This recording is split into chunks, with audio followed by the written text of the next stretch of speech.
Olá, boa noite. Uma confusão durante uma blitz hoje em Belo Horizonte terminou com um policial militar e uma criança baleados. O Wallace Pereira Porto, de 21 anos, pilotava uma moto pelas ruas do bairro Alto Vera Cruz e não teria obedecido à ordem dos policiais do Batalhão de Trânsito, que realizavam uma blitz na rua Desembargador Braulio. Desobedeceu a ordem de parada e teria, segundo informações, jogado a motocicleta na direção dos nossos militares. Um de nossos militares, no intuito de se defender, sacou a arma de fogo e efetuou 2 disparos. Um dos projéteis atingiu um militar nas costas, não transfixou o colete, graças a Deus, e o outro projétil atingiu uma criança na panturrilha da perna esquerda, atingiu apenas músculos. O militar e o menino foram trazidos aqui para o Hospital João 23 e não correm risco de morrer. Segundo a família do garoto, esta é a segunda vez em menos de um ano que ele é atingido por uma bala perdida dentro do aglomerado. E um detalhe chamou a atenção dos policiais. Inicialmente, o suspeito teria se identificado como Lucas Guilherme Porto Evaristo, de 22 anos, que não tem passagens pela polícia. Mas os militares descobriram que ele deu o nome de outra pessoa e, na realidade, já tem uma passagem por homicídio. Cremos que deve ser uma das formas, uma tentativa de ludibriar a polícia. O policial recebeu alta nessa tarde e a criança permanece internada. O ex-vice-presidente do Banco Rural, Vinícius Samarani, pode ser preso a qualquer momento. É que a Polícia Federal recebeu novos mandados de prisão expedidos pelo Supremo Tribunal Federal para 4 condenados do mensalão. Além de Samarani, estão o deputado federal Valdemar Costa Neto e os ex-deputados Pedro Correia e Bispo Rodrigues. A expectativa é de que o ex-vice-presidente do Banco Rural se entregue na sede da Polícia Federal em Belo Horizonte. Ele foi condenado a 8 anos e 9 meses de prisão pelos crimes de lavagem de dinheiro e gestão fraudulenta. Junto com mais 3 ex-executivos do banco, Samarani integra o chamado núcleo financeiro da denúncia apresentada pela Procuradoria-Geral da República. Boa noite. Como estava previsto, o Supremo Tribunal Federal determinou hoje a prisão de mais 4 dos 25 réus condenados no julgamento do mensalão. Desses, apenas Valdemar Costa Neto, do Partido da República, é deputado federal. Para não ter seu mandato cassado, ele deverá renunciar, como fez na terça-feira passada o agora ex-deputado federal José Genuíno, do PT. A medida é um artifício para evitar a cassação, a perda de mandato, que também foi determinada pelo STF.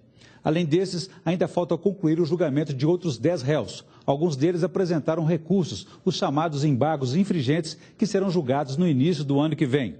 Essa é a segunda leva de prisões do julgamento do mensalão. Na primeira, ocorrida no dia 15 de novembro, foram presos o ex-ministro José Disseu, José Genuíno, Delube Soares, o empresário Marcos Valério, que foi operador do mensalão, entre outros. Um deles, Henrique Pisolato, ex-diretor do Banco do Brasil, está foragido na Itália.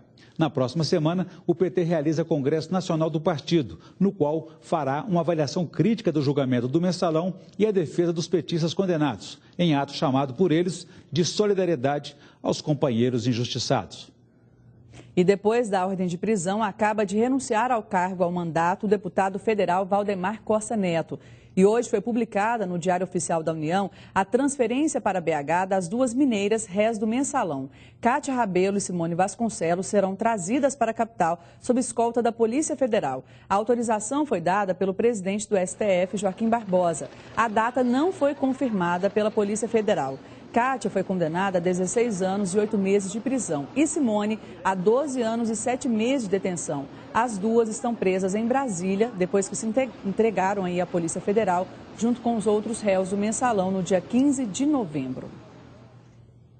Descoberta a rede de exploração sexual de menores que atuava em Teófilo Otoni, em Esmeraldas. Para atrair os garotos, a quadrilha usava testes em escolinhas de futebol.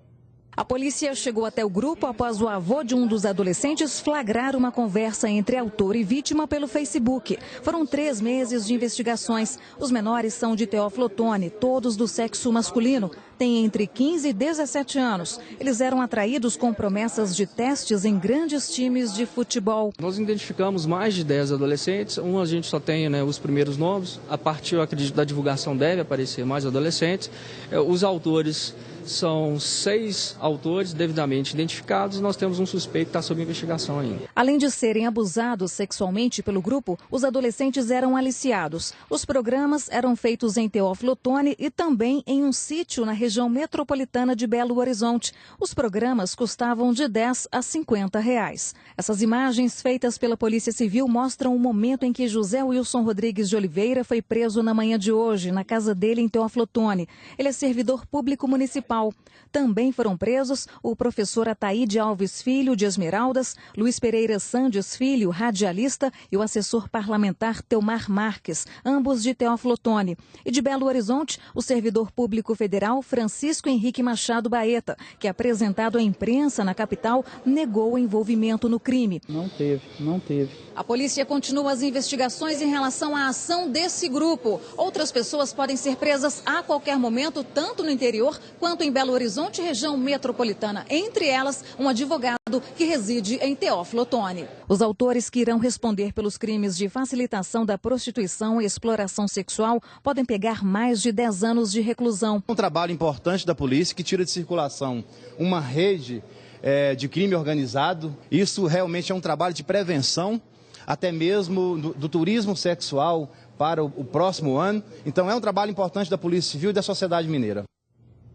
Um estudante de engenharia de 23 anos viveu momentos de terror aqui em Belo Horizonte. Pedro Lucas Martins Ramalho ficou 6 dias em um cativeiro no bairro Caiçara e só foi libertado nessa madrugada. Ele foi sequestrado na última sexta-feira, quando saía da faculdade no bairro Buritis e levado para a casa de um dos criminosos. A polícia encontrou a vítima dopada e amarrada. A quadrilha havia pedido um resgate no valor de R$300 mil para a família, mas o dinheiro não chegou a ser pago. Uma ex-namorada do estudante teria sido a informante dos 4 detidos.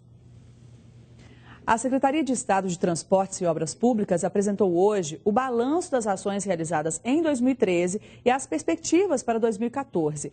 Entre elas estão as tão esperadas revitalização do anel rodoviário e o Rodoanel Norte.